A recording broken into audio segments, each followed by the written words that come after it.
Fresh Juice, saya Yofi dan Natasha. Sesaat lagi kita akan mendengarkan Fresh Juice Sabtu 18 Juli 2026 bersama Bapak Warindra dari Yogyakarta. Selamat mendengarkan.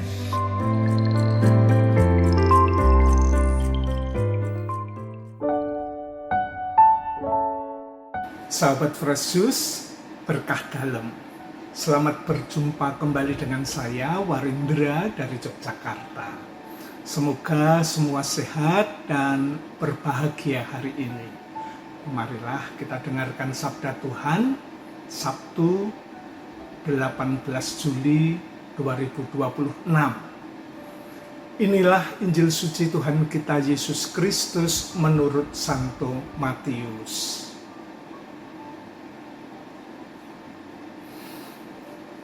Bab 12 ayat 14 sampai 21. Lalu keluarlah orang-orang Farisi itu dan bersekongkol untuk membunuh dia. Tetapi Yesus mengetahui maksud mereka lalu menyingkir dari sana.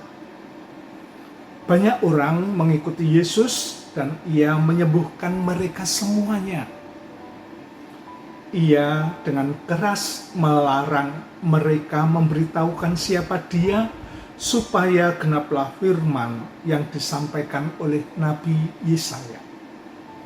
Lihatlah, itu hambaku yang kupilih, yang kukasihi, yang kepadanya jiwaku berkenan. Aku akan menaruh rohku ke atasnya, dan ia akan memaklumkan hukum kepada bangsa-bangsa. Ia tidak akan berbantah dan tidak akan berteriak, dan orang tidak akan mendengar suaranya di jalan-jalan. Buluh yang patah terkulai tidak akan diputuskannya, dan sumbu yang pudar nyalanya tidak akan dipadamkannya, sampai ia menjadikan hukum itu menang, dan padanyalah bangsa-bangsa akan berharap. Demikianlah sabda Tuhan. Sahabat Fresh Juice terkasih, bacaan hari ini diawali dengan persekongkolan orang Farisi untuk membunuh Yesus. Lalu keluarlah orang-orang Farisi itu dan bersekongkol untuk membunuh dia. Mengapa mereka mau membunuh Yesus? Karena pada perikop sebelumnya dikisahkan Yesus pada hari Sabat menyembuhkan orang yang mati sebelah tangannya.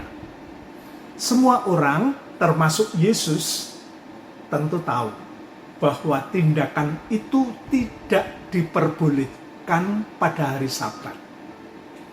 Menurut Mishnah Syabat, ada 39 tindakan yang tidak boleh dilakukan pada hari Sabat. Sabat adalah hari istirahat. Allah memberikan peraturan yang sangat baik. Setelah bekerja 6 hari, orang boleh beristirahat 1 hari, merujuk kisah penciptaan. Allah bekerja 6 hari dan pada hari ke-7 ia beristirahat. Orang-orang Farisi menjaga peraturan Sabat ini dengan sangat ketat. Karenanya pelanggaran atas hukum Allah ini tidak bisa dimaafkan. Dalam bacaan hari ini dikisahkan Yesus menyingkir dan terus menyembuhkan mereka yang mengikutinya. Ia menyembuhkan mereka semuanya sambil berpesan agar mereka jangan memberitahukan siapa dirinya.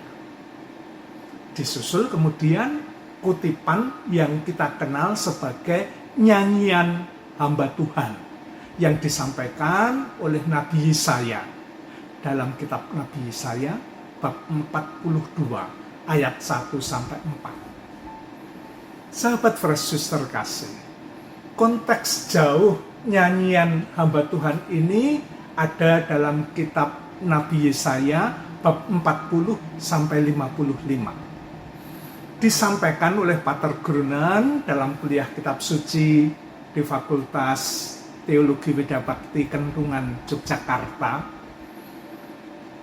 Era Deutero Yesaya ini konteks lokusnya adalah Babel di masa pembuangan. Nabi, kata Yunaninya adalah prophetes dari femi yang berarti bicara dan pro yang berarti sebelumnya atau di muka. Prophetes juga bisa berarti sebagai ganti, artinya orang yang diutus itu menjadi ganti si pengutus. Secara umum, Nabi lalu dipahami sebagai juru bicara atau orang yang diutus oleh Allah untuk menyatakan sesuatu yang masih tersembunyi. Ia menyampaikan nubuat dan hal-hal yang bakal terjadi di masa depan. Nabi Deutero Yesaya ini menyampaikan syair dan nubuat-nubuat untuk menyalakan pengharapan. Nabi ini meyakinkan kaum buangan bahwa mereka boleh dan tetap harus berharap. Mereka boleh dan tetap harus mengandalkan Tuhan yang setia pada umatnya. Umat Allah yang berdosa, yang sedang menjalani hukuman pembuangan, tetaplah umat pilihannya. Mereka pasti ditolong dan dibebaskan. Gagasan itu terungkap dalam nyanyian hamba Tuhan.